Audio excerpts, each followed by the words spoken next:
주야로 묵상하는 삶 4월 24일 토요일의 말씀입니다.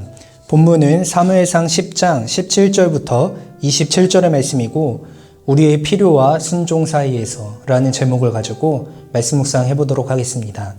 우리 먼저 본문 말씀을 함께 읽어보시겠습니다.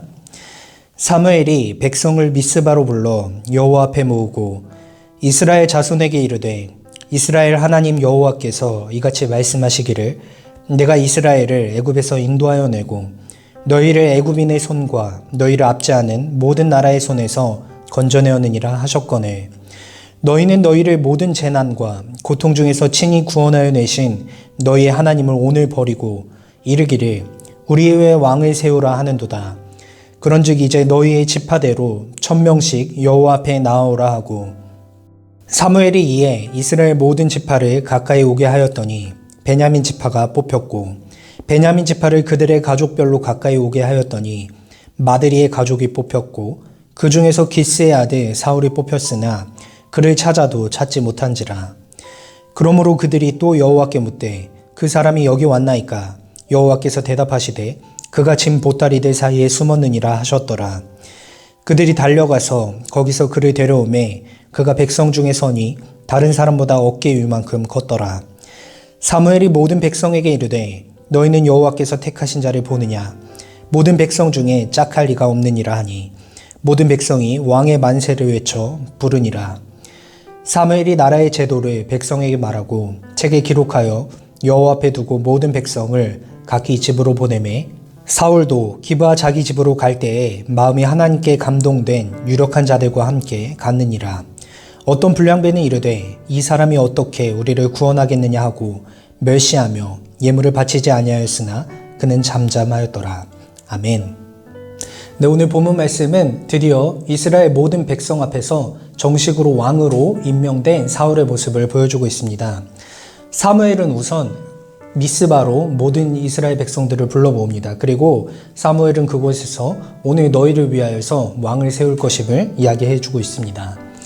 그리고 진행되는 방식은 굉장히 의외지만 제비뽑기로 왕을 뽑는 것을 볼 수 있습니다. 정확히 어떤 방식으로 진행되었는지, 제비뽑기가 진행되었는지는 나와 있진 않지만 제비뽑기를 했을 때 처음 지파 분류할 때 각 지파별로 1000명씩 나왔는데 그 지파를 택할 때에는 베냐민 지파가 선택이 되었고 베냐민 지파 중에서도 가족들이 선택되었을 때 가족들을 선택할 때 그때는 마드리의 가족들이 선택이 되었고 그 중에서 정확히 사울이 뽑혔다는 것을 이야기해 주고 있습니다.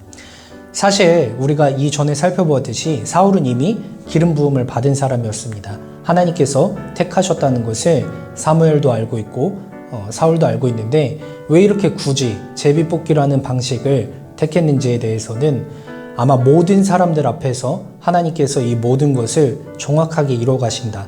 모든 사람이 보는 앞에서 역사하고 계신다를 확실히 보여주려고 이러한 방식을 택하였던 것 같습니다. 그런데 이렇게 사울이 뽑혔을 때 정작 그 사울이 보이지 않는다는 것을 볼 수 있습니다. 그래서 많은 사람들이 묻습니다. 오늘 이 자리 가운데 사울이 안 온 거 아니냐? 사울이 왔으니까 라고 물었을 때 그가 짐보따리 가운데 숨어있다 라는 것을 이야기해 주시고 사울이 마치 잡혀오듯이 이렇게 끌려오는 것을 볼 수 있는데 그리고 그가 이렇게 불려왔을 때 사무엘은 모든 사람들이 보는 앞에서 그 사울을 정식으로 왕으로 추대합니다. 많은 이들은 만세로 환영을 하였고 또 어떤 이들은 이 결과에 대해서 별로 탐탁치 않게 여기는 모습을 보이며 오늘 본문이 마무리되어지는 것을 볼 수 있었습니다. 네, 오늘의 묵상 포인트는 모든 상황 가운데에서 이스라엘 백성들의 반응을 잘 살펴보셨으면 좋겠습니다. 두 가지를 살펴보셨으면 좋겠는데 첫 번째는 왕이 뽑혔을 때의 반응입니다. 어떤 사람들은 만세를 하며 이 사람을 왕으로 추대하였고 어떤 사람들은 멸시하였다라고도 이야기를 하고 있습니다. 제비뽑기라는 방식이 사람의 손에 이루어지는 것은 사실이지만 그 속에서 하나님께서 역사하심을 보이기 위하여서 이러한 모든 사람들이 보는 앞에서 제비뽑기를 하였는데도 불구하고 어떤 사람들은 그 결과가 자신의 생각과 같지 않기 때문에 받아들이지 않는 것을 보여주고 있다는 것은 굉장히 의미가 있다는 것이죠. 두 번째는 사무엘의 연설을 통해 이스라엘이 어떠한 반응을 보였는지를 살펴보십시오. 사무엘이 왕을 세우기 전에 분명히 연설을 합니다. 너희가 오늘까지 너희를 구원해내신 여호와 하나님을 버리고 너희를 위하여서 왕을 세운다라고 이야기를 합니다.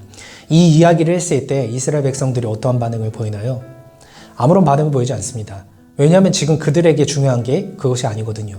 지금 그들에게 필요하고 그들에게 중요한 것은 우리를 위한 왕을 세우는 것입니다. 우리를 위하여서 어떠한 사람이 왕이 될까? 이것이 훨씬 더 궁금하고 모든 관심이 그곳에 쏠려 있다는 것입니다. 그렇기 때문에 하나님의 마음, 너희가 하나님을 버렸다라는 이 이야기에는 전혀 관심도 없고 전혀 반응을 보이지 않는 것도 굉장히 중요한 의미를 가지고 있다고 볼 수 있을 것 같습니다. 저는 이것이 우리의 모습과 크게 다르지 않다라는 생각을 좀 해보았습니다. 우리의 삶 가운데에도 분명히 하나님께서 원하시는 방법이 있고 그렇지 않은 방식이 있다는 것은 사실 우리는 모르지 않는 것 같습니다. 그렇지만 우리는 우리의 필요에 따라서 종종 그런 것들을 개의치 않고 우리가 원하는 대로 살아간다는 것이죠. 선하신 하나님께서 오늘 이스라엘 백성들 가운데에도 또 우리의 삶 가운데에도 끊임없이 역사하시고 끊임없이 우리를 이끌어 가시는데 우리가 그러한 것들을 알고 있음에도 불구하고 전혀 무관심으로 반응하지 않을 때가 있다는 것입니다. 오늘 말씀 기억하시면서 나는 하나님의 부르심을 알고 있는지 또 그 부르심을 외면하고 있지는 않는지 자신을 잘 점검해 보시면서 하나님의 부르심 가운데 인도하심 가운데 순종하며 나아가는 우리 청년부원들 되시길 소망하며 기도로 오늘 말씀 묵상을 마치도록 하겠습니다. 하나님 은혜를 감사합니다. 오늘 말씀을 통하여서 우리의 마음과 우리의 상황을 다시 한 번 더 점검해 볼 수 있도록 인도하여 주심에 감사합니다. 오늘 이스라엘 백성들은 자신이 필요한 것들, 그 모든 것에 집중이 되어 있어서 하나님의 마음에는 전혀 관심을 보이지 않는다는 것을 살펴보았습니다.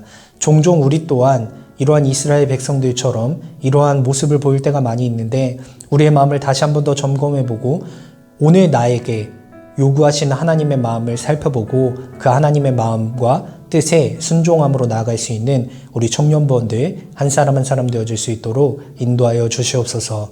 감사를 드리며 믿음의 주요 온전케 하시는 예수님의 이름으로 기도합니다. 아멘.